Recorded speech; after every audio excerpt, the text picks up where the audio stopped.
Hello everyone, I am Khushboo Tak and welcome to all of you आपका अपना channel शिक्षा mission. तो आज अपन करेंगे सेंटर ऑफ मास पे किस टाइप के न्यूमेरिकल क्वेश्चंस बन सकते हैं। पिछले लेक्चर में अपन ने देखा था अगर कोई एक बॉडी है और उस बॉडी पे बाहर से किसी तरह का फोर्स नहीं लग रहा है, एक्सटर्नल फोर्स उस पे लग रहा है जीरो, मतलब बाहर से उस पे किसी तरह का फोर्स नहीं लग रहा है और बॉडी है रेस्ट कंडीशन में, तो बॉडी फाइनली भी अपन को रेस्ट कंडीशन में मिलती है। क्योंकि अगर नेट फोर्स की वैल्यू जीरो है तो acceleration of centre of mass अपन को मिलता है जीरो। अगर acceleration of centre of mass अपन को जीरो मिलता है तो velocity of centre of mass अपन को मिलेगी कांस्टेंट। और बॉडी इनिशियली रेस्ट कंडीशन में है तो इनिशियली उसकी वेलोसिटी होगी जीरो और वेलोसिटी कांस्टेंट है, मतलब वेलोसिटी चेंज नहीं हो रही है। तो जो इनिशियल वेलोसिटी होगी वही अपन को फाइनल वेलोसिटी मिलती है। उस कंडीशन में बॉडी का सेंटर ऑफ मास चेंज नहीं होता है, जो पहले अपन को सेंटर ऑफ मास मिलता है बाद में भी अपन को वही सेंटर ऑफ मास मिलता है। अब इस पे बेस अपन न्यूमेरिकल क्वेश्चन देखेंगे कि किस टाइप पे इससे न्यूमेरिकल क्वेश्चन आ सकता है। स्टार्ट करते हैं फर्स्ट क्वेश्चन से। What will be the displacement of boat when सानू कम्स टू अनदर कॉर्नर। अब यहाँ पे अपन को एक बोट दे रखी है, उसकी लेंथ कितनी है 4 मीटर है और जो बोट है उसका मास अपन को गिवन है 40 kg। अब यहाँ पे सानू बोट के एक कॉर्नर पे खड़ा है, सानू का मास है यहाँ पे 60 kg। अब सानू इस कॉर्नर से इस कॉर्नर पे आ रहा है तो अब अपन को बताना है कि बोट का डिस्प्लेसमेंट कितना होगा। जब सानू एक कॉर्नर से दूसरे कॉर्नर पे आएगा तो बोट कितनी डिस्प्लेस होगी, आगे डिस्प्लेस होगी या पीछे डिस्प्लेस होगी। आगे डिस्प्लेस होगी तो कितनी डिस्प्लेस होगी और पीछे डिस्प्लेस होगी तो कितनी डिस्प्लेस होगी। अब अपन देखते हैं ये जो पूरा सिस्टम है, अपन इसको पूरा एक सिस्टम कंसिडर करते हैं। अब अपन के पास में जो ये बोट है और बोट पे सानू है तो अपन इस पे बाहर से किसी तरह का एक्सटर्नल फोर्स अप्लाई नहीं कर रहे हैं। तो अगर किसी बॉडी पे अगर अपन एक्सटर्नल फोर्स अप्लाई नहीं करते हैं तो यहाँ पे अपन क्या लिख सकते हैं, नेट फोर्स उस पे लग रहा है बाहर से जीरो। अगर नेट फोर्स यहाँ पे जीरो लग रहा है तो acceleration of centre of mass अपन को क्या मिलेगा, acceleration of centre of mass भी अपन को मिलेगा जीरो और velocity of centre of mass अपन को मिलेगी कांस्टेंट। अब यहाँ पे अपन देख रहे हैं इनिशियली सिस्टम कहाँ है, रेस्ट कंडीशन में है। ये बोट खड़ी है, बोट की लेंथ है 4 मीटर, इसका जो मास गिवन है 40 kg। अब सानू यहाँ पे खड़ा है, अब सानू एक कॉर्नर से दूसरे कॉर्नर पे आ रहा है तो ये इनिशियली सिस्टम कहाँ पे है, रेस्ट कंडीशन में है। अगर इनिशियली सिस्टम रेस्ट कंडीशन में है तो अपन क्या लिख सकते हैं, इसकी वेलोसिटी इनिशियल वेलोसिटी अपन को क्या मिल रही है जीरो और वेलोसिटी अपन को मिलती है कांस्टेंट, मतलब अपन को इसकी फाइनल वेलोसिटी भी अपन को मिलेगी जीरो। जब वेलोसिटी ही चेंज नहीं हो रही है तो यहाँ पे इसका जो सेंटर ऑफ मास है, सेंटर ऑफ मास भी शिफ्ट नहीं होगा। तो यहाँ से अपन क्या लिख सकते हैं, D R centre of mass is equal to constant, मतलब जो पहले सेंटर ऑफ मास बोर्ड का था वही अभी भी अपन को जो सेंटर ऑफ मास है वही अभी भी अपन को वही सेंटर ऑफ मास मिलेगा। मतलब सेंटर ऑफ मास की जो शिफ्टिंग है वो अपन को क्या मिल रही है, यहाँ पे जीरो, सेंटर ऑफ मास कहीं पे भी शिफ्ट नहीं हो रहा है। पहले अपन देखते हैं अपन के पास में जो ये बोट है, बोट पे एक कॉर्नर पे सानू खड़ा है।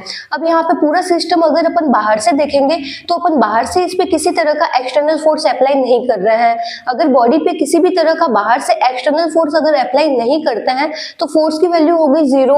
जब फोर्स की वैल्यू जीरो होती है तो acceleration of centre of mass अपन को मिलता है zero, velocity of centre of mass मिलती है कांस्टेंट, मतलब वेलोसिटी चेंज नहीं हो रही है। जब वेलोसिटी चेंज नहीं हो रही है तो जो सेंटर ऑफ मास की जो पोजीशन है उसमें अपन को शिफ्टिंग भी नहीं मिलती है, तो shifting of centre of mass अपन को मिलता है यहाँ पे जीरो। अब सॉल्व करते हैं इसको। सानू है उसको अपन मान लेते हैं m1 ऑब्जेक्ट और बोट है उसको अपन मान लेते हैं m2 object. R centre of mass की शिफ्टिंग का फॉर्मूला क्या होता है, D R centre of mass अपन को बताता है कि जो अपनी बॉडी है उसमें सेंटर ऑफ मास कितना शिफ्ट हो रहा है। तो यहाँ पे अगर अपन दो ऑब्जेक्ट की बात करें तो यहाँ पे अपन लेंगे m1 dr1। m1 ऑब्जेक्ट है वो कितना शिफ्ट हो रहा है, m2 dr2। m2 ऑब्जेक्ट है वो कितना शिफ्ट हो रहा है अपॉन m1 प्लस m2। तो अगर अपन को सेंटर ऑफ मास की अगर शिफ्टिंग देखनी होती है तो उसके लिए अपन ये वाला फॉर्मूला यूज करते हैं। अब यहाँ पे अपन देख रहे हैं सेंटर ऑफ मास कहीं पे भी शिफ्ट नहीं हो रहा है, जो इनिशियल कंडीशन में सेंटर ऑफ मास है अभी भी अपन को सेंटर ऑफ मास वही मिलता है। तो D R centre of mass अपन लिख देंगे यहाँ पे जीरो। अब m1 अपन ने लिया है सानू को तो इसका जो मास है, मास कितना मिलता है अपन को m1 60 kg। अब यहाँ पे अपन देख रहे हैं जैसे ही सानू आगे की तरफ आएगा तो ये जो बोट है, बोट कहाँ जाएगी, बोट पीछे की तरफ थोड़ी डिस्प्लेस होगी। ये बोट है पानी के अंदर,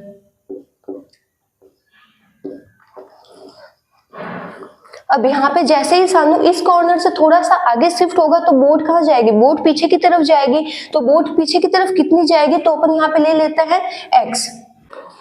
अब यहाँ पे अपन देखते हैं सानू जैसे ही आगे की तरफ आएगा तो बोट x डिस्टेंस पीछे की तरफ जा रही है, तो टोटल डिस्प्लेसमेंट अपन को कितना मिल रहा है, 4 डिस्टेंस आगे की तरफ और x डिस्टेंस पीछे की तरफ। तो यहाँ पे अपन लिखेंगे m1 मास कितना दे रखा है अपन को 60, और बोट आगे की तरफ कितनी आ रही है, आगे की तरफ इसकी लेंथ है 4, और बोट जब सानू आगे की तरफ आ रहा है तो बोट पीछे की तरफ कितना जा रही है x। तो ये अपन यहाँ पे लिखेंगे सानू कुल कितने डिस्टेंस को कवर कर रहा है 44 माइनस x को। अब देखते हैं अपन m2 ऑब्जेक्ट को, m2 का मास अपन को कितना गिवन है 40।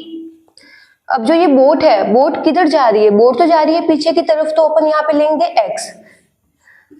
अब यहाँ पे अपन ले रहे हैं साइन माइनस का, क्योंकि अपन देखते हैं कोऑर्डिनेट में अगर डिस्प्लेसमेंट अपन को इस साइड में मिलता है तो अपन लेते हैं पॉजिटिव साइन, और उधर मिलता है तो अपन लेते हैं नेगेटिव साइन। तो बोट है, बोट को अपन ने मान लिया जैसे ही सानू आगे की तरफ आता है तो बोट x डिस्टेंस पीछे की तरफ जा रही है, तो ये वाला साइन अपन लेंगे नेगेटिव, इसलिए अपन ने यहाँ पे लिखा 40 माइनस x। अब यहाँ पे देखते हैं फर्स्ट कंडीशन में बोट की जो लेंथ है वो तो अपन को गिवन है 4, और बोट जा रही है पीछे की तरफ, तो टोटल डिस्प्लेसमेंट अगर अपन बाहर से खड़े हैं और बाहर से देखेंगे तो अपन को क्या लगेगा, बोट है, बोट की लेंथ तो है 4 और बोट जा रही है x डिस्टेंस पीछे, तो अपन को लगेगा 4 माइनस x सानू का डिस्प्लेसमेंट अपन को मिलता है। तो यहाँ से अपन को मिल गया dr1 मिल गया 4 माइनस x, और dr2 अपन को मिल गया minus x upon m1 plus m2।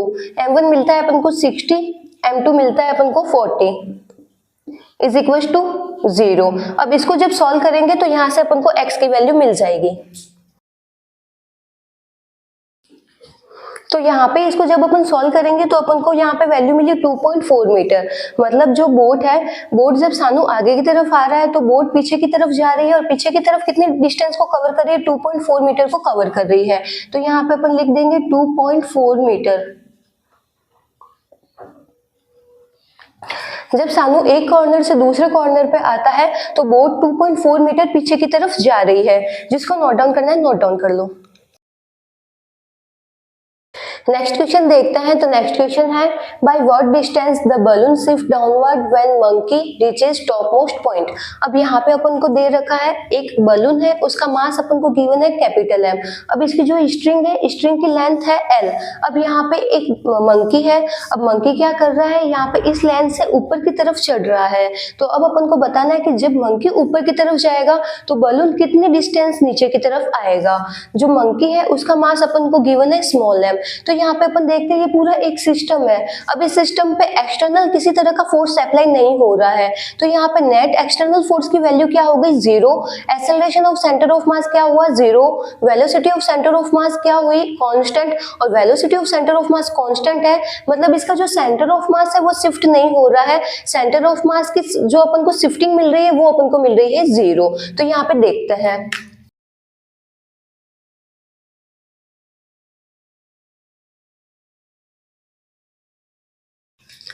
तो यहाँ पे अपन देख रहे हैं इस पूरे को अपन एक सिस्टम कंसीडर कर रहे हैं। अब यहाँ पे अपन बाहर से किसी भी तरह का इस पे फोर्स अप्लाई नहीं कर रहे हैं, तो नेट फोर्स क्या हो गया 0।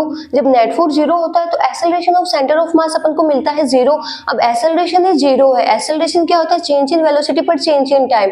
जब एक्सेलरेशन है 0 है मतलब velocity of centre of mass है वो चेंज नहीं हो रही है, तो velocity of centre of mass अपन को मिलती है कांस्टेंट, और वेलोसिटी अगर कांस्टेंट है तो जो सेंटर ऑफ मास है वो अपना शिफ्ट नहीं हो रहा है। तो यहाँ पे सेंटर ऑफ मास की अपन को शिफ्टिंग क्या मिल रही है 0।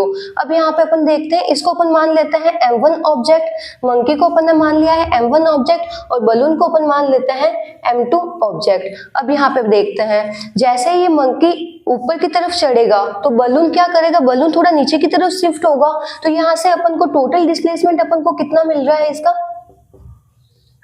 मंकी चढ़ रहा है L लेंथ ऊपर की तरफ और बलून शिफ्ट हो रहा है x डिस्टेंस नीचे की तरफ। तो यहाँ से अपन ले लेंगे m1 की वैल्यू अपन को कितनी गिवन है, इसका मास कितना है मंकी का स्मॉल m, और यहाँ से डिस्प्लेस अपन को कितना मिल रहा है L तो जा रहा है ये ऊपर की तरफ और x डिस्टेंस बलून आ रहा है नीचे की तरफ। तो अपन ले लेंगे यहाँ पे कैपिटल L माइनस x। तो मंकी ने टोटल कितने डिस्टेंस को कवर की है, L माइनस x डिस्टेंस को कवर किया है। अब यहाँ पे अपन देखते हैं m2 ऑब्जेक्ट, m2 ऑब्जेक्ट है मतलब बलून, बलून का मास अपन को कितना गिवन है कैपिटल M। अब बलून कितनी डिस्टेंस को कवर कर रहा है, तो बलून तो x डिस्टेंस नीचे की तरफ आ रहा है, और नीचे की डायरेक्शन में अगर मोशन होता है तो अपन साइन क्या लेते हैं नेगेटिव। तो यहाँ पे अपन लेंगे minus x upon m1 plus m2। m1 अपन को क्या मिल रहा है स्मॉल m, और m2 अपन को मिलता है capital M is equal to 0। अब यहाँ से अपन इसको सॉल्व करेंगे, यहाँ से जो x की वैल्यू आएगी वही अपन को मिलेगा बलून कितना डिस्प्लेस होके नीचे की तरफ आ रहा है। तो इसको सॉल्व करने पर अपन को x की वैल्यू मिलती है ml upon capital M plus small m। अब यहाँ पे अपन देख रहे हैं ये जो पूरा सिस्टम है, इस पूरे सिस्टम पे अपन बाहर से किसी भी तरह का फोर्स अप्लाई नहीं कर रहे हैं, तो एक्सटर्नल फोर्स की वैल्यू क्या हो गई 0। तो acceleration of centre of mass अपन को मिला 0, velocity of centre of mass मिली कांस्टेंट और सेंटर ऑफ मास की अपन को शिफ्टिंग मिलती है 0। फिर अपन इसको मान लेते हैं m1 ऑब्जेक्ट m2 ऑब्जेक्ट। अब यहाँ पे देख रहे हैं जब ये मंकी L लेंथ ऊपर की तरफ जाएगा तो बलून है, बलून नीचे की तरफ आएगा, तो टोटल इसका डिस्प्लेसमेंट अपन को कितना मिलेगा L माइनस एक्स। और जो बलून है, बलून को देखेंगे तो बलून सिर्फ x डिस्टेंस नीचे की तरफ आ रहा है, तो यहाँ पे अपन इसके साइन लिखेंगे और जब इसको सॉल्व करेंगे तो x की वैल्यू आई ml upon capital M plus small m। जब मंकी ऊपर की तरफ चढ़ेगा तो ये बलून इतना नीचे की तरफ शिफ्ट होगा। जिसको नोट डाउन करना है नोट डाउन कर लो। नेक्स्ट क्वेश्चन देखते हैं। तो नेक्स्ट क्वेश्चन है find the distance moved by waves when block m reach lower most point. अब यहाँ पे अपन को एक वेव्स दे रखा है, उसका अपन को मास गिवन है 10m। अब इसके ऊपर एक ब्लॉक रख रखा है, उसका मास अपन को गिवन है m। अब ये जो वेव्स है इसकी अपन को लेंथ गिवन है 2.2 मीटर। अब यहाँ पे अपन को बोल रहे हैं जो ये छोटा वाला ब्लॉक है जब ये ऊपर से स्लाइड होके नीचे की तरफ आएगा तो ये जो बड़ा वाला वेज है ये कितना डिस्प्लेस होगा, कितना ये शिफ्ट होगा। तो यहाँ पे अपन मान लेते हैं जैसे ये ऊपर वाला जो ब्लॉक है ये जब नीचे की तरफ शिफ्ट होगा तो ये जो वेज है ये वेज पीछे की तरफ खिसकेगा। तो यहाँ पे अपन मान लेते हैं ये जो बड़ा वाला वेज है ये x डिस्टेंस पीछे की तरफ जा रहा है। अब यहाँ पे अपन देख रहे हैं ये जो पूरा सिस्टम है, इस पूरे सिस्टम पे अपन बाहर से किसी भी तरह का एक्सटर्नल फोर्स अप्लाई नहीं कर रहे हैं। तो अगर किसी भी बॉडी पे बाहर से अगर अपन किसी भी तरह का एक्सटर्नल फोर्स अप्लाई नहीं करते हैं तो नेट फोर्स होता है 0, एक्सेलरेशन ऑफ सेंटर ऑफ मास मिलता है 0, velocity of centre of mass मिलती है कांस्टेंट और उस टाइम अपन को सेंटर ऑफ मास की जो शिफ्टिंग मिलती है वो मिलती है 0, मतलब सेंटर ऑफ मास इसका शिफ्ट नहीं होगा। देखते हैं।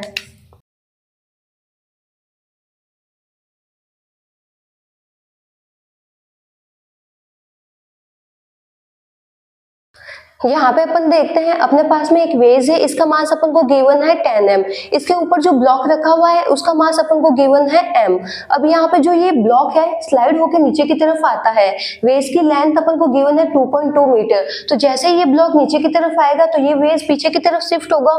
तो यहाँ पे अपन इस वेज पे बाहर से किसी भी तरह का फोर्स अप्लाई नहीं कर रहे हैं, तो बाहर से अपन फोर्स अप्लाई नहीं कर रहे हैं तो सेंटर ऑफ मास का एक्सेलरेशन अपन को 0 मिलेगा, velocity of centre of mass अपन को मिलेगी कांस्टेंट, मतलब velocity of centre of mass वो चेंज नहीं होगी। अगर वेलोसिटी चेंज नहीं होगी तो यहाँ पे जो सेंटर ऑफ मास है वो शिफ्ट नहीं होगा। तो पहले जो सेंटर ऑफ मास था अभी भी अपन को सेंटर ऑफ मास वही मिलेगा। तो यहाँ पे अपन लिख देंगे सेंटर ऑफ मास की शिफ्टिंग अपन को क्या मिली है 0। अब यहाँ पे अपन जो ब्लॉक है इसको अपन ले लेते हैं m1 और इसको अपन मान लेते हैं m2। अब यहाँ पे अपन लिखते हैं सेंटर ऑफ मास की अपन को शिफ्टिंग 0 मिलती है तो dr सेंटर ऑफ मास की जगह अपन लिखेंगे 0।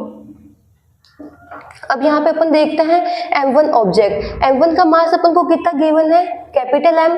अब ये कितना शिफ्ट हो रहा है, तो जैसे ये इस ब्लॉक पे नीचे की तरफ स्लाइड होगा तो ये जो ब्लॉक है ये ब्लॉक x डिस्टेंस पीछे की तरफ जाएगा। तो अपन को बाहर से क्या दिख रहा है 2.2 डिस्टेंस तो अपन को दिख रही है आगे की तरफ और ये x डिस्टेंस अपन को दिख रही है पीछे की तरफ। तो यहाँ से अपन को टोटल इसका डिस्प्लेसमेंट कितना मिलेगा 2.2 माइनस एक्स, क्योंकि अपन इस साइड के साइन को लेते हैं पॉजिटिव और इस साइड के साइन को अपन लेते हैं नेगेटिव। तो जैसे ये ब्लॉक नीचे की तरफ स्लाइड होगा तो ये कितनी डिस्टेंस कवर कर रहा है 2.2 मीटर और ये ब्लॉक ये जो वेज है ये वेज पीछे की तरफ शिफ्ट हो रहा है। तो 2.2 मीटर तो ये आगे की तरफ अपन को ये डिस्टेंस मिल रही है और x ये जो वेज है ये वेज पीछे की तरफ शिफ्ट हो रहा है तो x अपन को मिल रहा है यहाँ पे पीछे की तरफ शिफ्टिंग। तो बाहर से अपन को इसकी टोटल डिस्प्लेसमेंट मिला 2.2 माइनस एक्स। अब अपन देखते हैं वेज को, तो इसका मास अपन को कितना गिवन है 10m। अब जो ये वेज है वेज कहाँ जा रहा है, वेज पीछे की तरफ जा रहा है तो इसका अपन को डिस्प्लेसमेंट कितना मिलता है minus x upon m1 plus m2।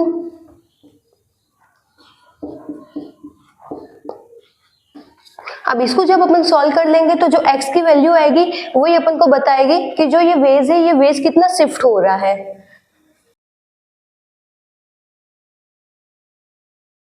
तो यहाँ से अपन को x की वैल्यू मिली है 0.2 मीटर। मतलब जब ये छोटा वाला ब्लॉक नीचे की तरफ आएगा तो ये जो बड़ा वाला वेज है ये 2.2 मीटर यहाँ पे इस साइड में जाएगा। तो यहाँ पे x की वैल्यू अपन को मिल गई है 2.2 मीटर। मतलब वेज 2.2 मीटर पीछे की तरफ शिफ्ट होगा। यहाँ पे अपन देखते हैं, यहाँ पे पूरे सिस्टम पे अपन बाहर से किसी भी तरह का फोर्स अप्लाई नहीं कर रहे हैं, तो एक्सटर्नल फोर्स हो गया 0। सेंटर ऑफ मास का अपन को एक्सेलरेशन यहाँ से मिला 0। Velocity of centre of mass अपन को मिली कांस्टेंट। अगर वेलोसिटी कांस्टेंट है मतलब सेंटर ऑफ मास शिफ्ट नहीं हो रहा है, तो यहाँ पे सेंटर ऑफ मास की अपन को शिफ्टिंग मिलती है 0। फिर यहाँ पे अपन फॉर्मूला पुट करते हैं, फॉर्मूला में वैल्यू पुट कर देंगे। अब यहाँ पे अपन देख रहे हैं जैसे ये वेज, यहाँ पे जो ये ब्लॉक है इस वेज पे आगे की तरफ स्लाइड होगा तो ये वेज पीछे की तरफ स्लाइड होगा। तो अपन 2.2 मीटर तो अपन को डिस्टेंस मिलती है आगे की तरफ, और वेज कितना जा रहा है, पीछे की तरफ जा रहा है x। तो अगर अपन बाहर है तो बाहर से खड़े अपन देखेंगे तो अपन को जो ये ब्लॉक है उसका अपन को टोटल डिस्प्लेसमेंट मिलेगा 2.2 माइनस x। फिर अपन देखेंगे जो बड़ा वाला ब्लॉक है ये कितना डिस्टेंस को कवर कर रहा है, तो ये माइनस ये x डिस्टेंस पीछे की तरफ जा रहा है, तो यहाँ पे अपन लेंगे माइनस x। फिर अपन इसको सॉल्व कर लेंगे तो x की वैल्यू ये आ जाएगी। तो इस प्रकार से सेंटर ऑफ मास के न्यूमेरिकल क्वेश्चन सॉल्व करते हैं। जिसको डाउट है वो कमेंट सेक्शन में कमेंट कर सकता है। Thank you.